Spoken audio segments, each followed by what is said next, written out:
Good evening, everyone. It is 5:30. I will call the August meeting of the Crawfordsville School Corporation Board of Trustees to, to our meeting today. Roll call, all administrators and board members are present with the absence of Kathy Brown being noted. At this time, I would invite everyone to join me in the Pledge of Allegiance.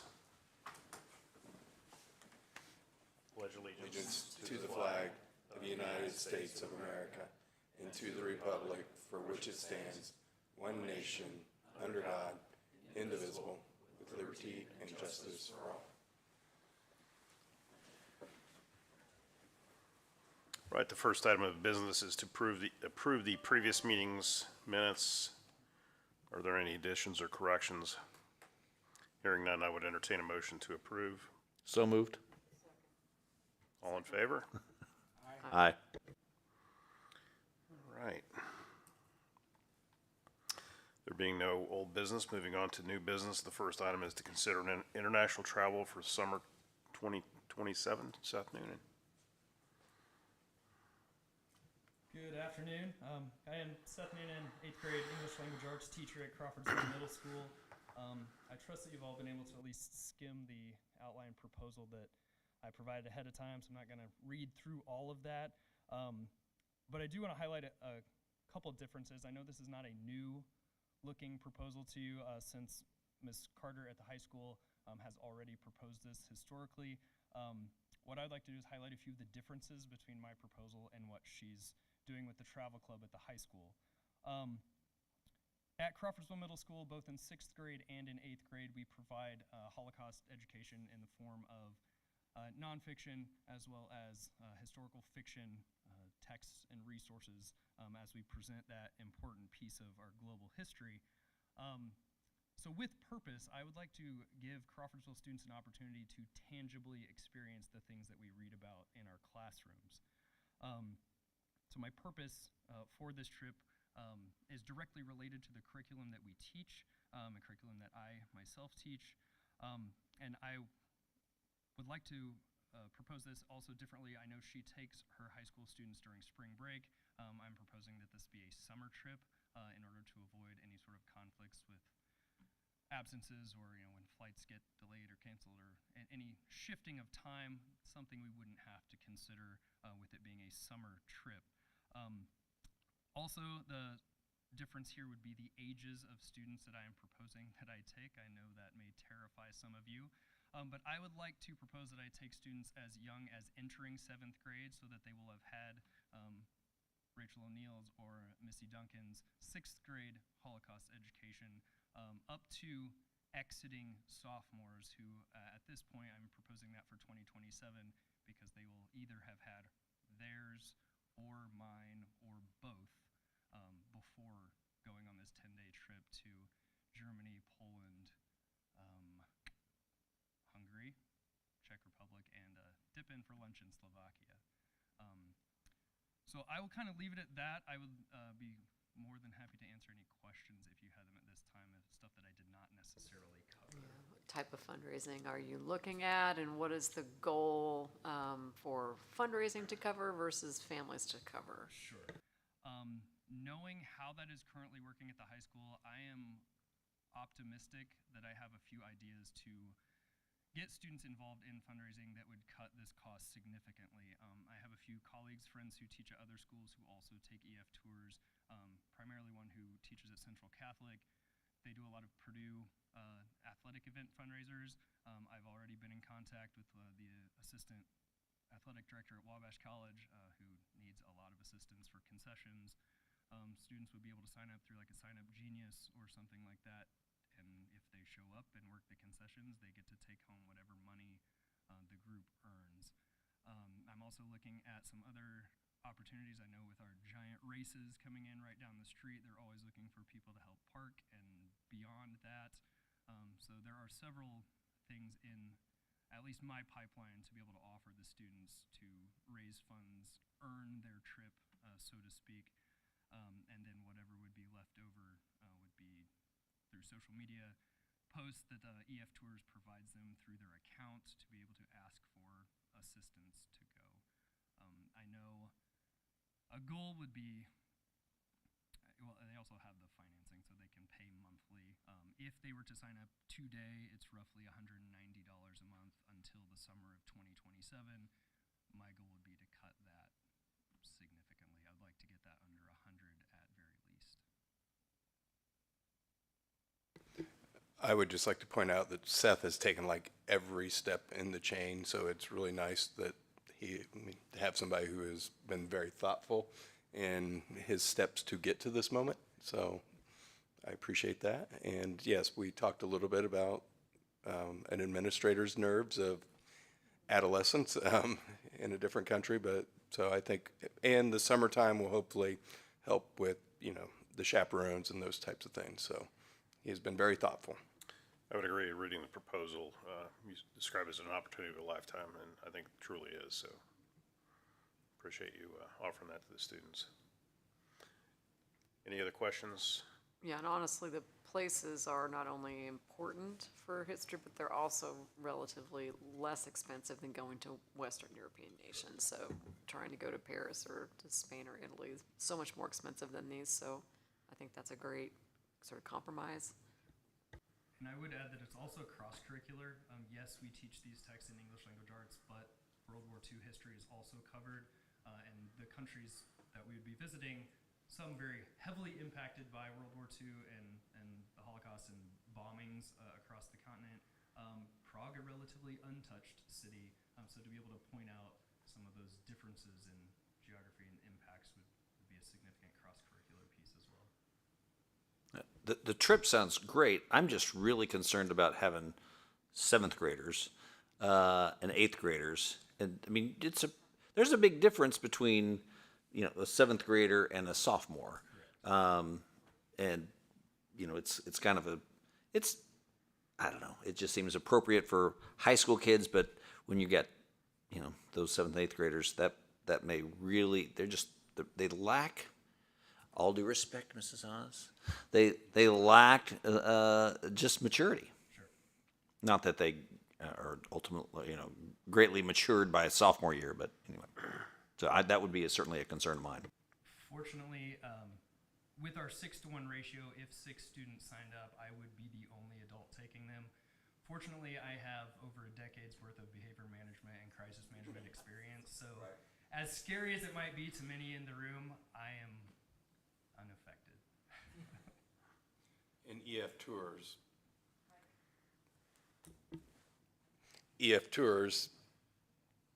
they support that age. Absolutely.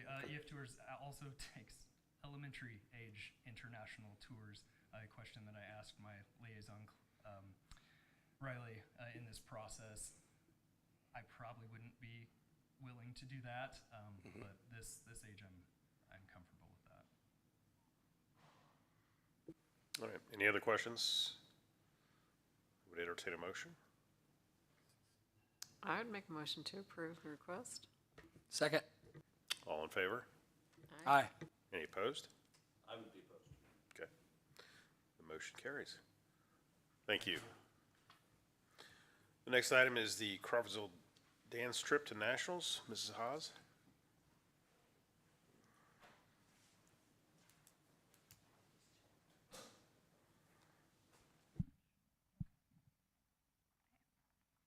Hello, I'm Cece Cox, a junior on the Crawfordsville High School dance team. And I'm Zion Morgan, a sophomore on the high school dance team. We are here on behalf of our team to request permission to attend the 2026 Nationals Dance Team Championship. Our 24-25 season was marked with much success. We earned 6th place in the nation on our Spirit Showdown routine.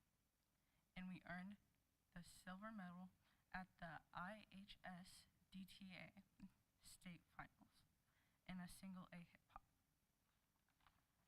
The Crawfordsville High School dance team has once again been invited to compete in the National Dance Team Championship. This year's contest takes place in Minneapolis, January 23rd through the 26th. The contest will take place at the Minneapolis Convention Center and will have schools representing states from across our nation. Our team consists of 12 members this year, and we are excited to represent our school in jazz, hip-hop, and the Spirit Showdown category. We have a plan for raising funds in hopes that every dancer will be able to attend the contest for free. You will see us in the community working at the MX and Ironman races, at Tom's Marine, and the new Race of Worlds. We have partnered with Wabash College to work at football games and other events. We will, of course, be hosting our annual dance clinics as well as the 25th Crawfordsville Dance Invitation, which not only supports all of our dance teams, but also brings business to our local hotels and restaurants. The competition will take place over 3 days, where we will be competing in preliminaries, semifinals, and finals. During each round of the competition, we will get feedback from the judges that we can use to improve our routines in each round. It will be a busy weekend filled with many practices and performances. To complete all rounds of the competition, the dance team is asking to be excused for school on Friday, January 23rd, 2026, and Monday, January 26th, 2026. This will ensure that we can travel, get to our destination, attend required meetings for our coaches, and start the new round of competition on Friday. Our trip has the approval of Mr. Strickland, and he is in support of the CHS dance team representing Crawfordsville at the National Championship.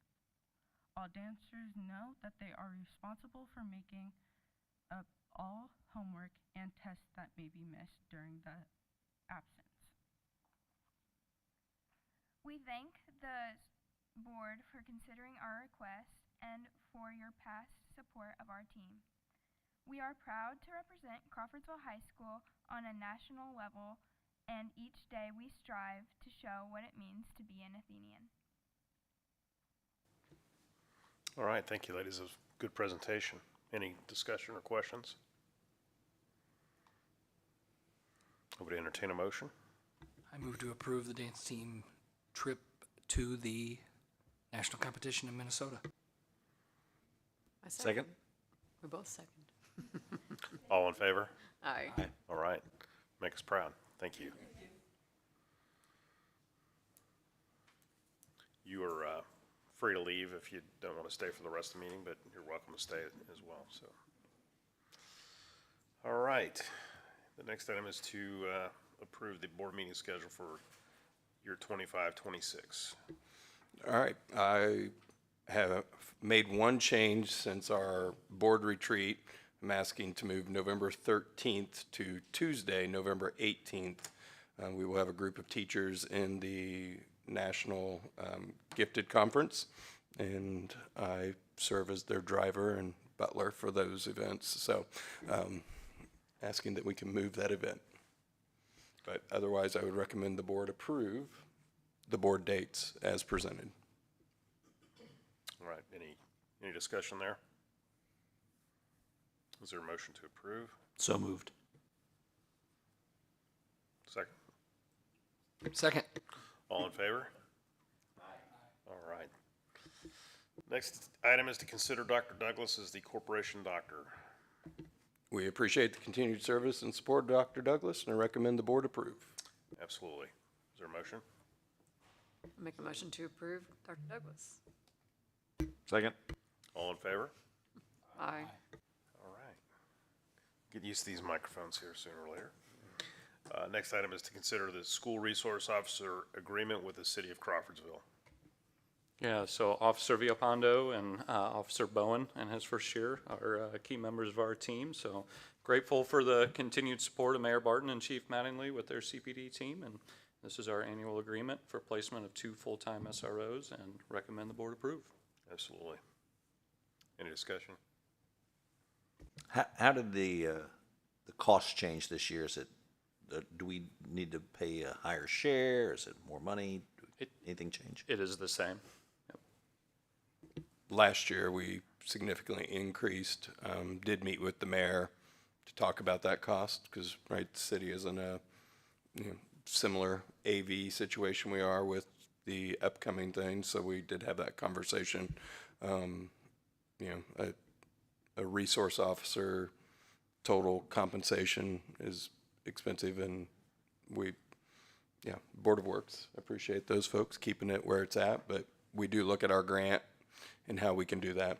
Problem is we won't know what we get out of our grant for another month.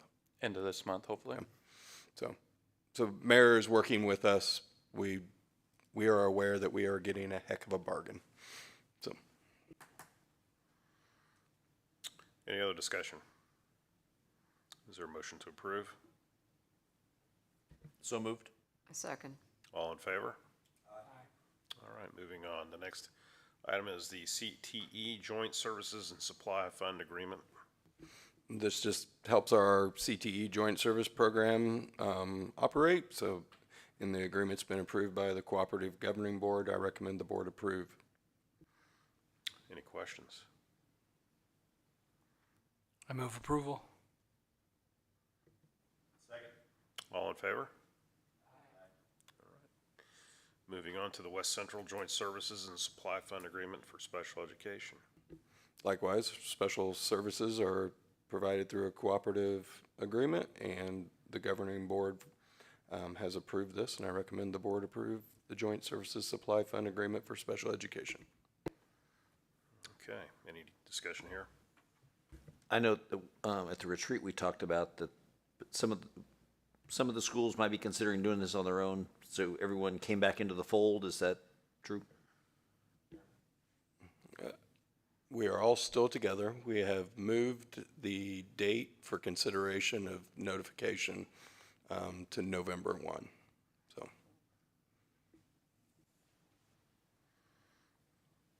Any other questions?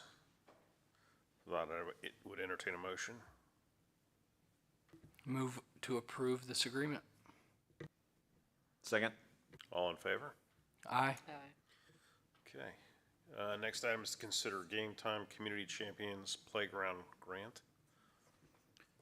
Yeah, so this grant that is currently open through October 17th would give us 100% matching funds, can be applied to purchase fixed play structures.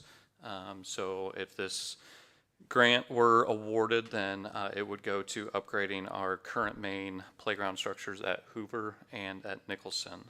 And you can see in the current proposals in your packet what the amounts are and what that grant would be. So in working with the rep that we've been working with, the simplest way that she was able to explain it is a heck of a deal of buy one, get one free, essentially. So can take any questions, but would recommend the board approve this grant opportunity. Any questions? Would entertain a motion. So moved. A second. All in favor? Aye. Aye. Moving on, the next item is the permission to advertise the 2025 budget. Yeah, so it should be the 2026 budget, I guess. I was wondering about that. Mistyped there. So every year we ask the board for permission to advertise this to the public for the annual budget for our DLGF funds. Our deadline this year to publish that notice is September 1st. We do plan to advertise before the holiday weekend to be able to hit our 10-day max that we have to hit before the first meeting. The next meeting will be our first budget hearing, and I recommend the board approve us to do that advertising.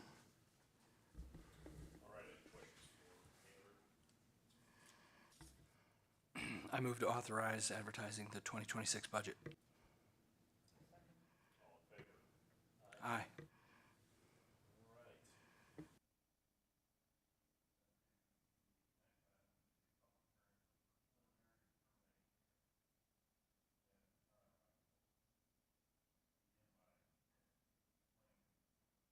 some of the steps necessary here. The next item on the agenda is for the board to hold a project and preliminary hearing on the proposed construction projects. If you're interested in speaking at the hearing, please make sure you have signed in the sign-in sheet, which should include your name and address. After a presentation by the administration and its advisors, there will be an opportunity for the public to make comment about the project. At this specific hearing, we will ask that each person limit their comments to 3 minutes and that the topic be limited to the proposed projects under consideration. The notice of preliminary determination hearing was published as legally required. The first preliminary determination hearing was held on July 10th, 2025. At this time, I will ask Andrew Nicodemus, business manager, to explain the purpose of this hearing. Yes, so pursuant to the Indiana Code 2026-737, before a school corporation may spend more than $1 million to build, repair, or alter a school building that will be financed by a lease or bonds, it must hold a public hearing at which explanations of the potential value of the project to the school corporation and the community are given. Similarly, pursuant to Indiana Code 6-1.1-20-3.1, a school corporation must hold 2 public hearings and adopt a resolution to preliminary determine to issue bonds or enter a lease for a school corporation with a certain debt service tax rate or for a project that has a total cost in excess of the certain thresholds. We do fit into that for these hearings. These hearings and the consideration of the resolutions represent the beginning of the legal process, and the resolutions presented at this meeting establish the maximum financial terms for the proposed projects. So we have discussed the challenges in our prior meeting of our operations fund as presented to CCSC with our low assessed value and meeting the operational and maintenance needs for our facilities. This project will allow us over numerous years to address necessary improvements to the school facilities, including deferred maintenance, HVAC improvements, roofing improvements, site improvements, and the purchase of buses, collectively known now as the project. As projects are bid and received, the school corporation will do as many projects as we can afford and as budgetary restraints allow us. This project will allow us to meet those needs of safely maintaining our facilities and providing needed buses to our fleet as older buses have to be phased out. For this issuance, the maximum value for the bond series that we are looking at is $10.5 million. The estimated hard and soft costs for the project are set not to exceed that bond series amount. The anticipated maximum gross impact on the non-exempt debt service fund tax rate for the community is 0.0936 cents per $100 of assessed valuation for this series. This bond series is also payable through December of 2033.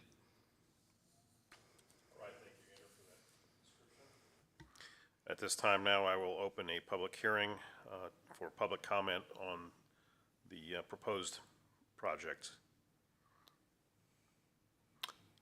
Having been advised that there are no public comment, I will close the hearing and move on to the next part of the meeting. Andrew? Yeah, so first is our project resolution. This resolution is required when a school corporation is planning to finance more than $1 million on any given facility or type of work. It contains the estimated hard and soft construction cost, as well as the estimated cost of issuance, and establishes the total budget. It also contains the estimated tax impact. I would recommend that the board approve this resolution. All right. Could I have a motion? First, Dr. Riker, would you please just explain that this is an authorization for bonding capacity and not and reiterate that the school is, just for the record, that the school is not borrowing $10.5 million at this point in time? Or Yes. issuing $10.5 million in bonds? That is correct. We would look at a potential of up to three issuance that could not exceed 10.5. Our initial issuance will be a little over $1 million, and that should cover us for the next 2.5 years, and then make decisions from there. So it prepares us with capacity, but that is not necessarily the intention do so. I also would like to point out that it's important to notice that it keeps our debt level and does not increase, so that we kind of keep everything flat. Ken, thanks for that question. I think that helps explain what we're doing here. Any other discussion? Is there an option to not authorize the full 10.5 and, do 5 or 6 or some lesser amount? I mean, it's, and since I know it's not, it's basically a line of credit in essence, but it just seems, why get the full maximum amount? The advice on doing the full maximum amount is because the ability to go after debt will change come January 1 and make the process more difficult and more, it would lead to a referendum type process, which would be very expensive and difficult to go after if we are needing like $2 million to buy buses and to put a roof on, those types of things. So that this allows us to keep the capacity to go after money for those types of deferred maintenance items and bus purchases, where a referendum to do bus purchases would be an extensive amount of work and very expensive. It would be like funding the middle school, the process that we went through to make all that happen. So again, it's like running a campaign, and you got to get the question on the ballot. So I think this just sets the stage for really what the unknown could be. And again, I would reiterate what Kent already had you allude to, which is that this doesn't raise the level of debt overall. It would be timed to make sure that other things are dropping off of debt service while these things are potentially being added on. It's a maximum. It's not an automatic that we would get issue the entire 10.5. Yes, and this also gives us the availability of time as well, because with the referendum, with the new laws, we would only be able to do a referendum on even years because it's only at the general election. This would give us the availability to go back to the board to get funds at any time when needed. Does that answer your question? Okay. Any other discussion?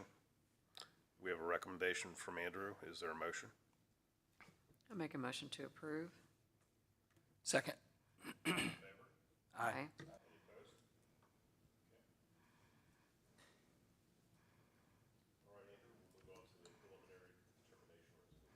Yes, this resolution for preliminary determination is required when we plan to finance more than a certain threshold for a given facility, and that we have a certain debt service tax rate that is over the threshold that has been set.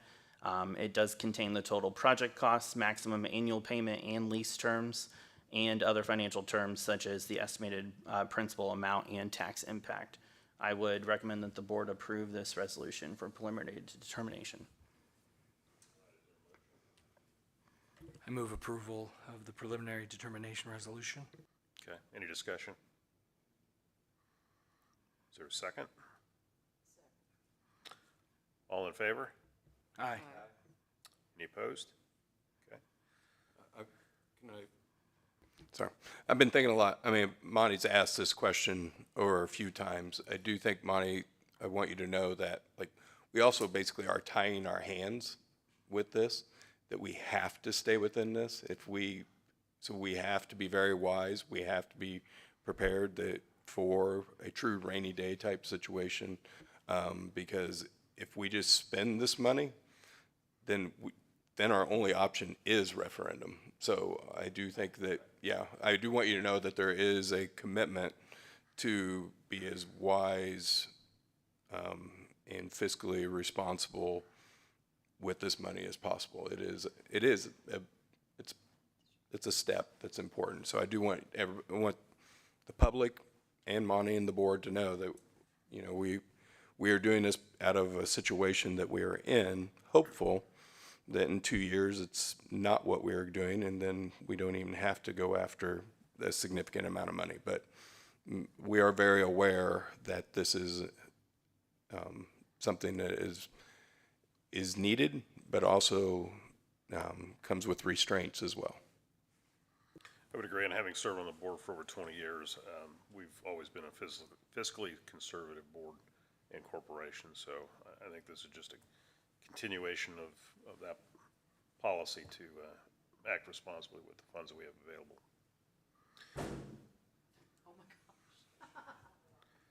All right, Mr. Nicodemus, could you please summarize the preliminary bond resolution?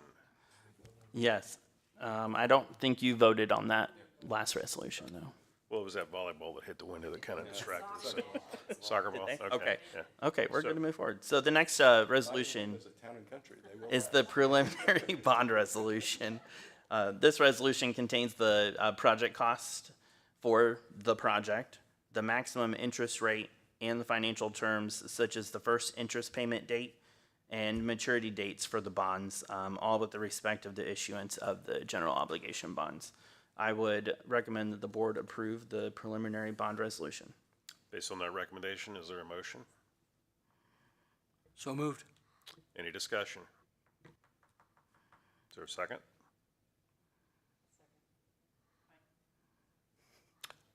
Susan, second. All in favor? Aye. Any opposed?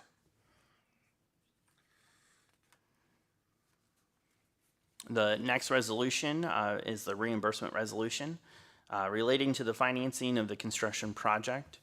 This resolution permits the school corporation to reimburse itself from the bond proceeds for any cash which it might have spent on the project prior to the closing of the bonds. It is required by federal tax law in order to preserve the school corporation's ability to reimburse itself. So I would recommend that the board approve that resolution. All right. Is there a motion? Any discussion Make a motion to approve. on the agenda here? Second. All in favor? Aye. All right. I think that takes us through all that hearing. We will move on to personnel resignations. I recommend that the board approve resignations 1 through 7. So moved. All in favor? Aye. Then you have some hiring. Yes, and I recommend the board approve hirings 1 through 4. The hiring of Bryn Middle, Zalima Rosas Gonzalez, Lindsay Calvert, and Kinsey Kavanaugh. Is there a motion? Second. All in favor? Aye. Aye. And one change of position that requires no board action. We will move on to Andrew, Business Manager Report. We have started the RFQ process for our employee retirement accounts. The selection committee is doing the initial review right now of the 7 vendors that have submitted proposals. We'll be narrowing that pool down for vendors to interview during the next phase, and we should have a proposal to the board by the September board meeting. It's a very strenuous process, but we are making it through. Financial reporting is currently underway for our fiscal year that just ended June 30th. The DOE Form 9 has been completed and accepted, and then we are currently doing the SBOA AFR right now underway with a final review left before we submit that by the August 29th due date. That is all I have. All right, Assistant Superintendent Report. Yeah, so just some beginning of the year stuff here. Transportation, overall smooth start, some regular start of the year adjustments. We're working through on a couple routes and some city street work adjustments will eventually change back as those projects complete. But we have 1,724 students signed up for transportation, so definitely a load there, and appreciate the work of Betsy and the transportation team and drivers getting our kids safely to and from school. So Parent Square communication is up and running as we transition to this new communication platform. Christy Strickland's done a great job working through these changes and learning the new system and excited to continue to work through that, as that'll unify and streamline our communication. School safety, so buildings are currently conducting their required evacuations in the first 10 days of school. Amber Reed and Sarah Nicodemus conducted an initial evacuation out at the Crawfordsville Career Academy, and appreciate their proactive, diving into what hasn't been done before and finding the things that we need to out there at that building to keep everybody safe out there as well. So safety team also actually met today, discussed our reunification plan for the fall semester, and HOSE will be doing a reunification at CHS on October 14th this fall. So we'll begin that planning here leading up to that date. Reading curriculum, CKLA and Open Court are both off to a good start. CKLA is K through 3, so that implementation has been positive with some positive student engagement too that the teachers are seeing initially as well. The background knowledge and the core knowledge piece is the big adjustment right now for both us and the students. That is the piece we're also most excited about too, though, and what that will bring along with that reading curriculum there, K through 3 with CKLA. So excited to continue to see where that will take us. And then formative assessments. So we'll be rolling out our beginning of the year assessments here soon over the next week, and we'll be using those as benchmarks to begin to track our student proficiency and growth and set things from there. So that is your assistant superintendent report. Thank you, Dr. Bocart. Superintendent report. Yeah, sorry. A great highlight I really want to point out is that we are celebrating that we had a 35% increase in our number of passed AP exams from the spring. So this is a new high for CHS. Students achieved passing scores in each of the 16 in-person AP courses that we offered during the 24-25 school year. Congrats to our amazing students and staff for pushing the academic excellence at CHS. Proud of their hard work. Some highlights there. AP Pre-Calculus, which last year was its first year, had a 100% pass rate. So that is going and growing. So that's, of course, exciting. Emily Race and her AP English Language and AP Seminar and English Lit continue to excel above the state and global average. So she, AP English Language and AP Seminar were at a 94% pass rate, and she had significantly increased the number of students in her courses. And so English Lit was at 83, AP Spanish Language and Culture had a 73% pass rate. AP Chemistry, which is one of the hardest tests of the AP, has just a lower pass rate across the world. We were at 60%. AP 2D Art, AP English Language, AP English Lit, AP Pre-Calculus, and AP Seminar all exceeded both the state and global averages. So kudos to our staff. 2 years ago, we met with Jay and Madison and to expand the number of kids. So we really want to be, if you are college bound, you're going to have a pre-AP and an AP curriculum offered to you. College is not for every student, and you can do amazing things in life, but if we're going to send you off to college, we want to send you prepared. So this year we did add AP Music Theory, and we have AP French and AP Japanese. This year we have 18 in-person AP courses for 21 exams. So for example, Emily Race's AP English class covers 3 of those tests. So outstanding. So Dr. Riker, just in our, I don't know, pick a 4 or 5 county area around Montgomery County, how many other schools offer the breadth of AP courses, and how many other schools have this level of success? Or where do you have to go to find a similarly you have to situated and successful? Yeah, you got to drive probably about 40 minutes. You got to get to West Lafayette or to Speedway to it could be Speedway. Yeah, they have a very strong program. Actually went over and visited because they have some demographics, some similarities to us. They have a program I would really like to build, and I'll share with you some point in time. So, but no, we are doing outstanding things. We have a great CTE program. We have a great workforce, but this is, I think, one of those things. If you want your child prepared for college, we are the place to be. Also excited, our elementary sports program has expanded now to include 4th grade. So Whitney Cosgray, Coach Cosgray, she's the new PE teacher last year at Hoover. She coaches middle school softball. She came to us from Florida. She's actually a Lebanon girl. Her dad was a longtime baseball coach. She was a head varsity softball coach in Florida. Came back, so she's eager to build, and to help us out. She's worked with the varsity coaches. She was explaining to me how our volleyball program now for 4th and 5th graders, and not just 5th graders, they will get 6 times the number of practices in this season than have in the past. So you get that varsity-minded type person down there who has the will and the energy to go after it. It's outstanding. Informal bargaining is moving. Definitely want to thank Dr. Bocart for an excellent new teacher orientation day. Thanks to Stephanie for almost all the planning for opening day.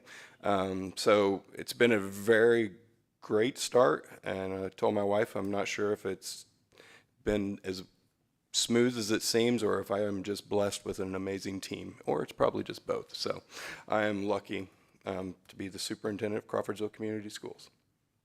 Reminders, fall conference, you can see those things are coming. Stephanie has added that there is school picture days, and she will hunt you down if you do not get your picture taken. So I look forward to seeing you guys at our fall conference. Thank you, Dr. Riker. Any other business?